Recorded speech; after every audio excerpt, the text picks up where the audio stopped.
भी लगता है चलेंगे। नरेगा में जो धांधली हो रही है इसको कैसे रोके? जी हाँ, देखिए इसमें रोकना कोई मुश्किल बात नहीं है। देखिए ये नेशनल लेवल की, बड़े हाई लेवल की जो है एक किस्म की प्रॉक्सी होती है, और गरीब आवाम को जो है हमेशा धोखा दिया जाता है। और अगर हम घर में सोए रहेंगे और हम जो है आवाज बुलंद नहीं करेंगे तो ऐसे भी तो हमारे साथ जुल्म हुआ है, और जुल्म जो है वो कंटिन्यू चलता रहेगा। इसलिए हम लोगों को आवाज बुलंद करते रहना है, और इंशाअल्लाह वक्त आ जाएगा कि हम जो है कामयाब हो जाएंगे। बड़ी मेहनत के बाद कामयाबी नसीब होती है। और इस वक्त देखिए आम आदमी पार्टी के खिलाफ टीपी एपी, जैसे मैंने अभी वसीम को कहा था कि आपके चेहरे पे बहुत खुशी है कि गरीब और मजलूम आवाम का नुकसान हो रहा है, और उनको ये है कि हम जाती वो फायदा उठाने के लिए कि महराज कब जो है डगमगाए। यार 5 साल तक हम आपके सर पे सवार हैं, 5 साल तक हमने आपके इस शहर में जो है महराज मलिक के शाना बशाना साथ चलना है, और उसकी हर कोशिश में हम जो है उसके साथ हैं और मेहनत करेंगे इंशाल्लाह। आज की डेट में मैंने दोपहर को भी ये कहा था कि तमाम पॉलिटिकल पार्टीज और एडमिनिस्ट्रेशन जो है महराज के खिलाफ जो है इस वक्त स्टेट लेवल और नेशनल लेवल पे कोशिश की जा रही है कि उसको लोगों की नजरों में जो है थोड़ा सा जो है उसका ग्राफ जो है उसको कम किया जाए। तो ऐसा नहीं है, गरीब आवाम जो है वो महराज के साथ है, शाना बशाना उसके साथ है, ऐसी कोई बात नहीं। और यहां तक भी आवाम ने स्टेटमेंट दिए कि हमें कुछ नहीं चाहिए महराज से कि वो हमारे काम करे। हम तो पिछले 70 साल से भी इन्हीं हालात में जी रहे थे और आज भी जिएंगे, ऐसी कोई परेशानी नहीं है। तो इसलिए लोग महराज के साथ हैं। बाकी अगर एडमिनिस्ट्रेशन जो है इस किस्म की कोशिश कर रही है कि महराज के लोगों को, जॉब कार्ड होल्डर्स को, बीजेपी वालों को भी, बेचारे कांग्रेसियों को भी, डीपीएपी को भी, जिन लोगों ने वोट दिए थे उनके साथ भी तो यही रवैया। कम से कम अगर वो हमारे लोगों के लिए, अपने लोगों के लिए तो मैदान में उतरे, बात करें। लेकिन बिल्कुल। उनका यह मिशन आज से पहले से भी कभी नहीं रहा कि वो कौम की खिदमत करे। वो लूटे जा रहे थे, दो दो हाथ लूटे जा रहे थे। अगर इन्होंने लोगों को लूटा नहीं होता तो लोगों ने, बलेसा के एक नौजवान को डोडा वालों ने 12,000 वोट देकर कामयाब क्यों किया होता। हकीकत यह है कि ये लोग जो है जलते हैं महराज साहब से और हमसे, और ये कभी चाहते ही नहीं था ये गरीब आवाम जो है सामने आ जाए और ये लोग भी कभी इक्तदार में आ जाएं। इस्माइल जैसा नौजवान आज एसीडी ऑफिस के सामने चीख चीख के जो है बड़े दम खम के साथ बोल रहा था कि इस वक्त एडमिनिस्ट्रेशन में बैठे लोग जॉब कार्ड होल्डर गरीब लोगों के साथ ज्यादती कर रहे हैं। यही तो इनकलाब है, और ये इनकलाब आगे बढ़ रहा है और इनको परेशानियां हो रही हैं। लेकिन ये इनकलाब जो है इनको इंशाल्लाह ले डूबेगा, और यहाँ गरीब का बच्चा राज करेगा, और गरीब जो है उसकी बल्ले बल्ले होगी। बाकी जो ये लुंड चोर है इनकी थले थले होती रहेगी इंशाल्लाह। चलिए, नए मेहमान हमारे साथ सलीम राजा लाइव जुड़ चुके हैं। सलीम साहब, आपका बहुत बहुत शुक्रिया, क्योंकि आप हमारी इस लाइव शो में टाइम निकाल के आज आ गए, क्योंकि आपका अपना लाइव भी चलता है। सलीम देखिए साहब, क्या क्या कुछ असल कहेंगे नरेगा के हवाले से, क्योंकि नरेगा में इस सईद टाइम पे बड़ी धांधली चल रही है। सईद इस्माइल साहब, शुक्रिया है आपका कि आपने मुझे थोड़ा सा वक्त दिया। तो रही बात हमारे शो की, तो हमारे शो का एक टाइम होता है कि टाइम के बाहर हम भी नहीं जा सकते, क्योंकि टाइम जो है बहुत जरूरी होता है।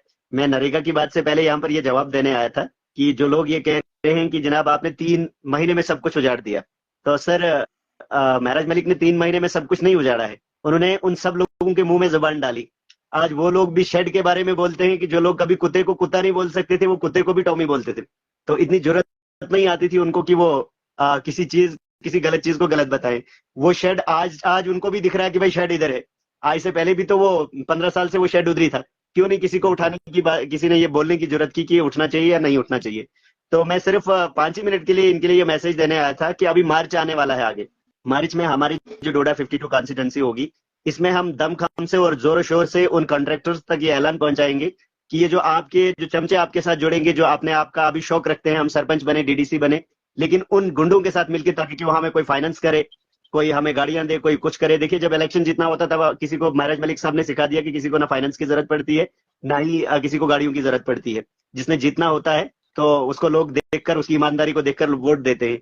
तो हम यहाँ से ऐलान ये करने जा रहे हैं कि मार्च के बाद जब तक ना कॉन्ट्रैक्टर उस अपने फ्रेमवर्क में पूरा उतरेगा, या टाउन के कॉन्ट्रैक्टर्स की बात करूंगा मैं, मार्च के बाद उनके लिए ऐलान रहेगा कि अगर उन्होंने इंफ्रास्ट्रक्चर के बगैर किसी जगह के टेंडर्स लिए तो वो टेंडर्स हमें मंजूर नहीं होंगे। लॉ एंड ऑर्डर की सिचुएशन अगर क्रिएट होगी तो वो कॉन्ट्रैक्टर की जिम्मेदारी होगी, क्योंकि उसमें अगर टाउन डिपार्टमेंट खुद से टैक्स लेगी तो टाउन से हम इंफ्रास्ट्रक्चर मांग सकते हैं। तो अगर एक कॉन्ट्रैक्टर टेंडर लेता है तो वो इंफ्रास्ट्रक्चर कौन देगा। तो हमारी तरफ से यही गुजारिश रहेगी कि अगर कोई भी इस तरह का एक्टिविस्ट जो अपने आप को सरपंच या खड़पंच बनाना चाहता हो, इस तरह आपके साथ मिले और आपको ये आपकी फाइनेंस की उम्मीद रखे, तो हम उसके मंसूबों का भी कुचलने की जरूरत रखते हैं। तो बहरहाल मैं यही मैसेज देने आया था कि जो आज लोग आज कह रहे हैं ये कि जनाब अभी तो उधरी है, अभी उधरी है भाई, अभी मार्च बाकी है, अभी तो खत्म हुआ, रहने दो उधरी, हमें शेड से मतलब नहीं है, हमें शेड वालों से मतलब होता है। तो मकसद कहने का यह है कि हमारे अंदर तब से जुबान आई है। तो जैसे फारूक साहब जो हमारे सीनियर है, ये कह रहे थे कि तब से जो है हमने बोलना सीखा। सईद इस्माइल जैसे लोग भी और सलीम राजा जैसे लोग भी किसी के सामने बोलने की जरूरत करते हैं। इस तरह उसके बाद, इससे पहले तो हम भी जरूरत नहीं करते थे। हम ही तो क्या, अपोजिशन के मुंह के अंदर भी उन्होंने जबान डाल दी है। तो बहरहाल अभी थोड़ा सा कमेंट लेंगे फारूक साहब का, और उसके बाद में फिर से जवाब रहेगा हमारा ये एक कमेंट का। बिल्कुल, फारूक साहब से आप जी कहेंगे, महाराज। क्योंकि 11 बज गई, आप फारूक साहब भी बताएंगे लास्ट पे, तो फिर उसके बाद लाइव एंड करेंगे। देखिए सलीम भाई, मसला ये नहीं है कि जॉब कार्ड होल्डर का पैसा कटा। मसला जो है इनके जो तकलीफ जो इन लोगों को वो ये है कि महराज एमएलए क्यों बना है। ये लोग जो यहाँ पे जो है मतलब चोरों बदमाशों गुंडों के साथ मिलके जो है एक लूट मचाई हुई थी, यानी सरकारी खजाने को, अवामी खजाने को, वो सब कुछ बंद हो रहा है। अभी बंद हुआ तो पूरा नहीं है, क्योंकि जब से हम जीते हैं उसके बाद बहुत सारे मसाइल रहे, असेंबलियां रही, दिल्ली इलेक्शन रहे, और हम अभी वक्त तो डोडा को दे वाकईतन दे नहीं दे पाए हैं।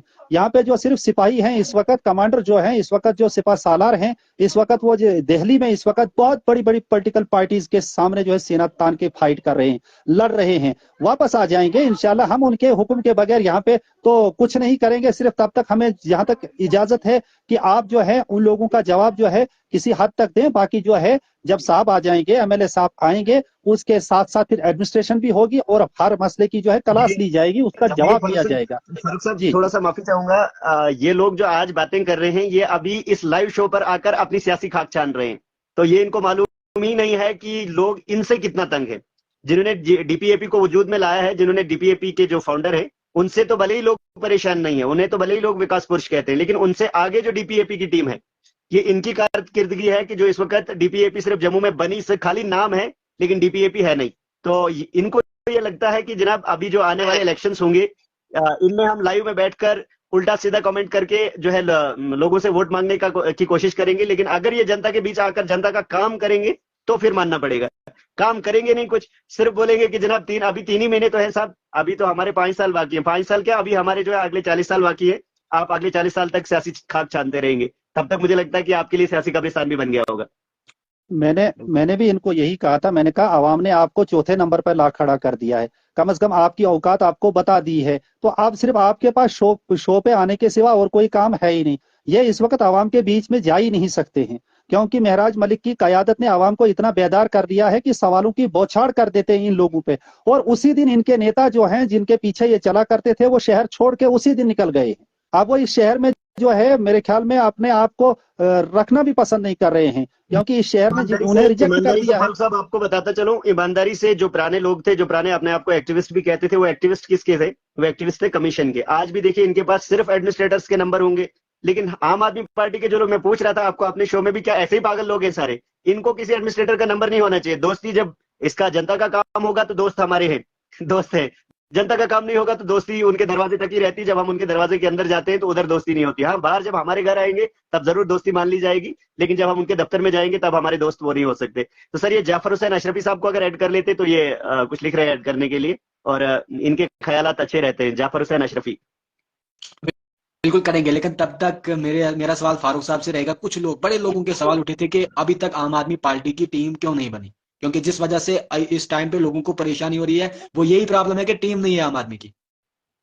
देखिए ईमानदारी से मैं भी, देखिए मैं कभी नहीं चाहता था इस बात को मैं तस्लीम करूं। देखिए पता है कि इस वक्त हमें भी कभी कभी ये महसूस हो जाता है कि इस वक्त अगर आम आदमी पार्टी का यहाँ पे जो है टीम बन गई होती और हमें अथोराइज किया हुआ होता एमएलए साहब ने, तो हम भी बहुत कुछ कर पाते। लेकिन हम अभी सिपाही ही हैं और सिपाही के दायरा जो है उसी दायरे तक हम अभी हम सब यानी जो है वो महदूद है। हम नहीं चाहते हैं कि दायरा हम जो है दायरे से बाहर जाएं या दायरा फलांग कर हम बाहर जाएं। इसलिए हम यही उम्मीद करते हैं कि एमएलए साहब आएंगे तो वो एक डेकोरम, एक यहाँ पे जो है जिम्मेदारी जो है मजबूती के साथ लोगों को सौंपेंगे। तो इंशाल्लाह इस वक्त भी हम बगैर किसी ओहदेदारी के भी अपनी तरफ से पूरा काम कर रहे हैं, अपना जो है सब कुछ दाव पे लगा रहे हैं। लेकिन फिर भी एमएलए साहब की क़यादत जो है हमारे लिए बहुत जरूरी है। जिस वक्त वो हमें वक्त दे पाएंगे, इधर आएंगे तो उनके साथ मिलजुल कर है हर मसले का जो है हल तलाश करेंगे। जी ये सलीम साहब भी बोलेंगे। जाफर इस्माइल साहब 1 मिनट सिर्फ, क्योंकि बाद में टॉपिक जो है भूल जाएगा। जी। जो आपने बात की कि टीम क्यों नहीं है यहाँ पर, देखिए सबसे पहले जब महराज मलिक साहब हर एक के पास खुद गए थे, और हमने भी मान लो कि एक वोकैबुलरी उनकी कंपेन की थी, उनको भी मालूम नहीं था कि ये कौन लोग हैं, उनको भी मालूम नहीं था ये कौन लोग हैं, उनको पता ही नहीं था। हम उनके लिए 2-2 बार अंदर भी गए थे, 2-2 बार थाने भी गए थे, उनको इस चीज का पता नहीं था कि किसके लिए गए थे। तो ये जो टीम की बात आप कह रहे हैं, देखिए महराज मलिक साहब के पास जो भी शख्स जाता था वो कहता था जनाब हमको चमचों ने लूट लिया। चमचे नहीं होने चाहिए। तो जाहिर सी बात है कि जो परेशानी चमचे ही बनाते थे, जैसे कि यानी कि मान लो कि किसी एक एमएलए के पास जाकर उससे कभी पैसा लेकर कहते थे कि मेरे गांव के इतने वोट आपको, क्योंकि मैं मेंबर वहां का हूं, इतने वोट आपको। लेकिन महराज मलिक साहब के साथ ऐसा नहीं हुआ। इसलिए महराज मलिक साहब ने एक टाइम दिया है। हालांकि ये सवाल उससे भी पूछा गया है कि जनाब आप टीम कब बनाएंगे, क्योंकि ठाठरी में जब आए थे तो उन्होंने ये जवाब दिया था कि फिलहाल जो मेरे लोग हैं वो सारी टीम का हिस्सा है, वो सारी टीम का हिस्सा है, वो एथोराइज्ड है, वो सारी टीम का हिस्सा है। लेकिन उनको ये चीज पॉइंट आउट करने के लिए थोड़ा सा वक्त चाहिए होगा कि कौन जनता के लिए काम करेगा। आज जो लोग जनता के लिए काम करेंगे तो इंशाल्लाह वही उस टीम का हिस्सा होंगे जो टीम महराज मलिक साहब की तरफ से बनेगी। और इसमें यह भी चुना जाएगा कि जनाब किसके पास टाइम है जनता का काम करने के लिए। अब जाहिर सी बात है कि ऐसे शख्स को टीम में कभी क्या होता है कि मैं किसी की तारीफ करूंगा तो कमेटी उसी को जो है हिस्सा बना देती है, कहीं आप किसी की तारीफ करोगे तो वही हिस्सा बन जाता है। तो अभी क्या होगा कि वो उन लोगों को क्या होता है कि पर्सनल काम की वजह से टीम का मेंबर तो उसको बना दिया, लेकिन उसके बाद में 2 या 3 महीने के बाद वो जम्मू चला जाएगा या लद्दाख चला जाएगा या कहीं और चला जाएगा, फिर उसका जो ओहदा होगा, उसका जो काम होगा वो कौन संभालेगा। इसलिए इतना वक्त होना चाहिए उन लोगों को समझने के लिए कि कौन कौन लोग जो हैं इस टीम के साथ काम कर सकते हैं। तो बहरहाल शुक्रिया। चलिए, टाइम भी काफी लेट हुआ है, लेकिन अब जाफर हुसैन भाई हमारे साथ नए मेहमान जुड़े हैं। जाफर साहब अस्सलाम वालेकुम। वालेकुम सलाम रहमतुल्लाह। आपको भी तमाम को मेरी तरफ से अस्सलाम वालेकुम कबूल हो। फारूक साहब हैं, सलीम साहब हैं, फोन पे तो इनसे राब्ता हो गया फारूक साहब से कल भी। तो ये लोग जो महराज साहब के बारे में बात करते हैं, मैं इनको थोड़ा सा ये जवाब देना चाहता हूँ कि आज तक जितने भी लीडर बने, एमएलए बने हमारे किसी भी जगह, ये खाली हमारे डिस्ट्रिक्ट डोडा की बात नहीं है, क्या इन लोगों ने उन लोगों से हिसाब लिया कभी? हमारे एमएलए महराज साहब को अभी 2 ही महीने हुए एमएलए बने हुए, तो उन लोगों ने उन पिछले एमएलए से कभी हिसाब लिया? दूसरी बात, ये वसीम राजा साहब बात कर रहे थे कि गरीब लोगों को आप लोगों ने खराब कर दिया। ये लोग इसलिए इस वक्त भड़क रहे हैं कि इन लोगों का पैसा इन नरेगा के जॉब कार्ड के होल्डर के जेबों से निकलते थे। जॉब कार्ड होल्डर के जो अकाउंट में पैसे आते थे, अगर वो 20,000 का काम करता था तो वो ये लोग जो थे, ये चमचे लोग जो होते थे, ये इनके 10,000 ऊपर ही से खा जाते थे। इसलिए इन लोगों को दर्द हो रही है कि महराज साहब ने हमारा जो जेब खर्चा था वो खत्म कर दिया। तो मैं ये कहना चाहता हूँ कि इन लोगों को मौका देना चाहिए। अभी महराज साहब को अभी 2 ही महीने हुए, अभी वो देखें देखो कि जैसी पावर पहले एमएलए को होती थी वैसी पावर अभी एमएलए को नहीं है। अगर वैसी पावर इस टाइम एमएलए को होती तो मुझे लगता है कि अभी तक 3 महीने में ही पूरा वो हिसाब किताब खत्म कर दिया होता इन सब ऑफिसर का, जो ये रिश्वत खाने वाले लोग हैं। लेकिन अभी एमएलए के पास वो पावर नहीं है जो पहले एमएलए के पास पावर होती थी, आज वो नहीं है। तो ये लोग कहते हैं कि नहीं जी 2 महीने हो गए, 3 महीने हो गए, कुछ नहीं किया, तो अभी 2 महीने में क्या काम करेंगे? अभी वो दिल्ली में जो गए हैं तो दिल्ली में भी हम लोग अशरफी साहब की जो रिश्वतखोर होता है, रिश्वत खाने के कई ज्यादा तरीके होते हैं, बहुत सारे। मैं कहता हूँ कि ठीक करने के लिए मेरे ख्याल से कम तरीके हैं और रिश्वत खाने वाले के पास ज्यादा तरीके होते हैं। तो अभी जो बात कर रहे थे कि जनाब अभी ऐसा हुआ, अभी ऐसा हुआ, अभी ऐसा हुआ, देखिए ये 3 महीने में ही इतना जल्दी ठीक होने वाला नहीं है। अब कोई डॉक्टर जो है वो पहले दवाई देता है, पहले देखता है, टेस्ट कराता है और उसके बाद में ऑपरेशन की बारी आती है। ये सोचते कि डायरेक्ट ऑपरेशन हो जाए, डायरेक्ट ऑपरेशन नहीं होगा। आस्ते आस्ते इनके दुम को कुचलने का काम जो है लोग, हम नहीं करेंगे, लोग कर रहे हैं खुद। जी जी। सलीम भाई के बारे में जो बात कर रहे थे कि किसी भी दूसरी बहुत सारी जगहों पे म्युनिसिपैलिटी है वो अड्डे कंट्रैक्टर को नहीं देती है। म्युनिसिपैलिटी की जो होती है टीम, वो कंट्रैक्टर को अड्डा नहीं देती है, वो खुद उनसे वो क्या बोलते हैं टैक्स वसूल करती है, गाड़ी वालों से किस हिसाब से करती है, लेकिन खुद करती है, कंट्रैक्टर को नहीं देती है। ये मैंने पहली बार देखा हमारे डोडा में कंट्रैक्टर को म्युनिसिपैलिटी अड्डा हवाले करती है। नहीं, यहाँ पर भी ऐसा हुआ था जब पहले ये शायद 2008 में हुआ था। ठाठरी में 2 साल जो है ये म्युनिसिपैलिटी का टैक्स जो है इसके साथ म्युनिसिपैलिटी डिपार्टमेंट जो होता है उन्हीं के पास रहा था। उनके पास इसलिए रहा था कि उनके जो टेंडर्स हैं, टेंडर्स कोई नहीं देता था। लेकिन उसके बाद में क्या हुआ कि जब नेशनल हाईवे पे ज्यादा गाड़ियां आनी शुरू हो गई तो इन्होंने नेशनल हाईवे पर भी टैक्स कलेक्ट करना शुरू किया। तो लोग जो है, कंट्रैक्टर जो है, ये इस टेंडर को बढ़ाने लगे। हर साल देखिए ये जो म्युनिसिपैलिटी का टेंडर होता है ये हर साल 10-10% बढ़ता है, लेकिन अगर कंट्रैक्टर टेंडर ना दे तो ये घटेगा। लेकिन इसको जब कंट्रैक्टर बढ़ा के देते हैं तो ये बढ़ता ही जाता है। तो अब मसला इसमें यह है कि अगर म्युनिसिपैलिटी के पास 2 साल अपने पास से टैक्स रहेगा तो म्यूनिसिपैलिटी डिपार्टमेंट से हर शख्स ये बात कह सकता है कि जनाब आप हमको सर्विस नहीं दे रहे हैं, हम टैक्स क्यों देंगे। लेकिन अब जब ये सलीम कंट्रेक्टर साहब, बीच में आ जाए। सलीम साहब बीच में मैं इंटरप्ट करना चाहूंगा। देखिए, मैं इस साल जो जो होगा ना 25-26 का जो होगा ना ये टेंडर, यकीन जानिए एक दिन एनआईटी निकलेगी, दूसरे दिन हम एक्सपर्ट आप सब मिल के बैठेंगे। इस साल जो हम टेंडर करवाएंगे ना, वो टेंडर हम ऐसे करवाएंगे कि हम म्यूनिसिपैलिटी को प्री बिड टेंडरिंग होती है, एक मीटिंग, प्री बिड मीटिंग होती है। जब टेंडर होना होगा उससे पहले जो है एक मीटिंग होती है उस एग्जीक्यूटिव ऑफिसर से जिसने टेंडर निकाला होगा। इस बार क्या करेंगे हम लोग कि हम पहले नंबर ऑफ व्हीकल्स भी इनसे लेंगे और रेट भी लेंगे, उसको मल्टीप्लाई करके जो है हम जिस रेट अगर 30 लाख रुपया बनता है साल का, तो हमने डिवाइड उसी को करवाना है। चाहे जिसने लेना है वो 10 करोड़ में ले, हमने जो रेट बनवाना है वही बनवाना है। और वहां बैठकर कि इसका जो है ऑटो का इतना है, उसका इतना है, उसका इतना है। हमें क्या, जब वो टेंडर जाएगा एबो जाएगा, वो एबो का एक्स्ट्रा पैसा ठेकेदार अपना भरेगा और हमारा जो गाड़ी वाला होगा वो किराया वही देगा जो क्राइटेरिया के मुताबिक सेट किया जाएगा। इसके अलावा मैं एक और बात करना चाहूंगा, जैसे हमारे अशरफी साहब कह रहे थे कि इन लोगों को ये जैसे इल्म ही नहीं है कि जब यहाँ पहले स्टेट थी, अपना चीफ मिनिस्टर था, अपना गवर्नर हुआ करता था, तब की पावर्स और अब की पावर्स में जो है जमीन आसमान का फर्क है। तो मैं अशरफी साहब को यह कहना चाहूंगा, हजरत इनकी तनकीद इसलिए नहीं है कि हम यहाँ जो है काम कर रहे हैं या नहीं कर पा रहे हैं। इनको भी ये पता है कि इस वक्त स्टेट जो है खत्म है, इस वक्त गवर्नर जो यहाँ पे हुआ करता था वो खत्म है, इस वक्त यहाँ लेफ्टिनेंट गवर्नर है, आज के एमएलए की बहुत कम पावर्स है, ये सब कुछ जानते हैं। लेकिन जब नीयत ही खराब हो, इनकी नीयत पहले से भी इन लोगों के लिए खराब थी, गुरबाह के लिए, अब भी वही नीयत लेके ये लोग हैं। तो ये जो है ना, ये दुम जो है सीधी होने वाली नहीं है। अगर 12 साल भी इस दुम को आप जो है ना खड्डे में रखेंगे और फिर उम्मीद करेंगे ये सीधे होंगे, ये अपोजिशन इसलिए कर रहे हैं, तामीर के लिए नहीं, डेवलपमेंट के लिए नहीं, बल्कि इनको एक ही बंदा जो है नापसंद है, वो एमएलए महराज साहब नापसंद है। और फिर उसके सपोर्टर्स जो है वो तो इनके लिए सबसे बड़े दुश्मन है। तो इनकी नीयत यह है कि इनको डिमोरलाइज करना, इनका ग्राफ नीचे करना है, वरना जनता को नुकसान हो रहा है या फायदा हो रहा है। इनको सिर्फ सवाल मिलना चाहिए, उंगली उठाने का मौका मिलना चाहिए। तो ये बस उंगली उठाने के लिए है, वरना इंप्रूवमेंट या सुधार या इस्लाह के लिए ये लोग नहीं है। तो मैं यही कहना चाहूंगा कि ऐसे लोगों को इग्नोर किया जाना चाहिए और अपना काम जो है नेक नियति के साथ हम लोगों को आगे बढ़कर करना चाहिए। जी सर। फारूक साहब, आपने जो कहा था कि अभी जो हम इसमें बात करेंगे इसमें प्री बिड टेंडर करेंगे, देखिए टेंडर टैक्स के खिलाफ तो मुझे नहीं लगता कि कोई भी शख्स टैक्स के खिलाफ होगा। आप उधमपुर तो जाते ही होंगे, जम्मू तो जाते ही होंगे, श्रीनगर तो जाते ही होंगे। जम्मू में आपको बीसी रोड पर कोई टैक्स नहीं लेगा, उधमपुर में आपको बाईपास रोड पर कोई भी इस तरह का अड्डा नहीं लेगा। इसका मतलब है कि जब ये कानून पास किया गया था कि भाई म्यूनिसिपैलिटी अंदर जो अड्डा होता है, कोई अड्डा ग्राउंड बनाया जाता है, वहां के लिए बहुत सारी चीजें फैसिलिटी दी जाती है, इसलिए वहां जब एंटर करेगी गाड़ी आपने अड्डा लेना है। लेकिन इन लोगों ने क्या किया कि नेशनल हाईवे पे अड्डा लेना शुरू कर दिया। अब अगर नेशनल हाईवे पे अड्डा रुक जाएगा तो जाहिर सी बात है कि इंफ्रास्ट्रक्चर डेवलप करेंगे, ये इंफ्रास्ट्रक्चर डेवलप करेंगे, इन्हें गरीबों का खून नहीं छोड़ते रहेंगे।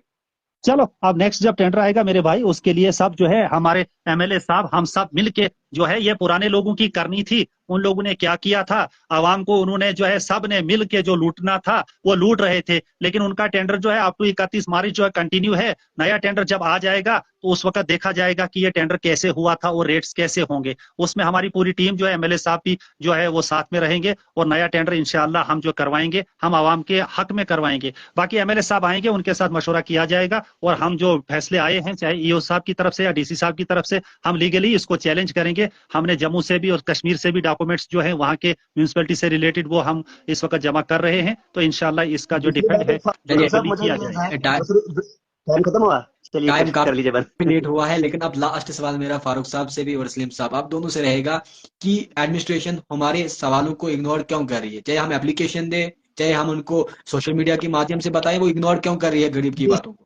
इस्माइल साहब, आपको तो पहले बता दिए हम कि करप्शन करने वाले के पास बहुत सारे तरीके होते हैं, बहुत सारे हथकंडे होते हैं। वो चाहते, देखिए ये जो 2.5 रुपए जो एक ऑटो का जो किराया रखा है 2.5 रुपए, तो ये क्या तरीका है, ये भी एक खाने की पॉलिसी है। देखिए कि आपको भी पता है, आपको भी लगता है, मुझे, हालांकि हमारे पास ऑटोज नहीं है, लेकिन मुझे भी लगता है कि 2.5 रुपए जो है सफिशिएंट नहीं है। अगर 100 सवारी दिन में 1 किलोमीटर के दायरे के अंदर एक ऑटो वाले को 100 सवारियां मिलेंगी, फिर उसके पास 250 रुपए जमा होगा, तो ये पॉसिबल ही नहीं कि 100 सवारियां मिली। 100 सवारियां तो मुझे लगता है पूरे डोडा में एक ऑटो वाले को दिन भर, 10 ऑटो वालों को भी मिलाकर 100 सवारियां दिन को नहीं मिलती है। बिल्कुल। तो अब मसला यह है कि उस ऑटो वाले ने क्या करना, उसने करना ओवर चार्जिंग, और पकड़ने वाले ने उसको पकड़ना है, बाद में जो पैसा खाना है, यानी कि गवर्नमेंट के खाते में भरना है और कुछ अपने जेब के, अपने जो है निचले खाते में भरना है। तो ये यही चीज है। तो नहीं तो अगर कोई, मैं कह रहा हूं कि ये जो है इस वक्त दिल्ली के रेट भी ऐसे नहीं है।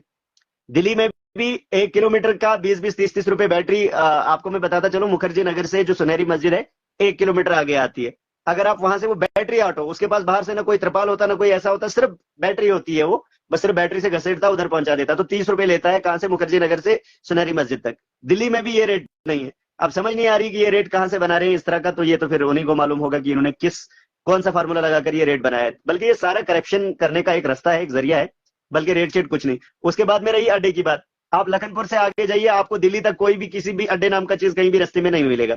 अब चलिए, अगर जे.एंड.के असेंबली ने इसको कभी बनाया था कि म्युनिसिपैलिटी को डेवलप करने के लिए बनाया था, तो म्युनिसिपैलिटी को डेवलप करने के लिए जो चीज उन्होंने दी थी, जो टोल उन्हें दिया था, वो टोल वो इस्तेमाल करते हैं नहीं।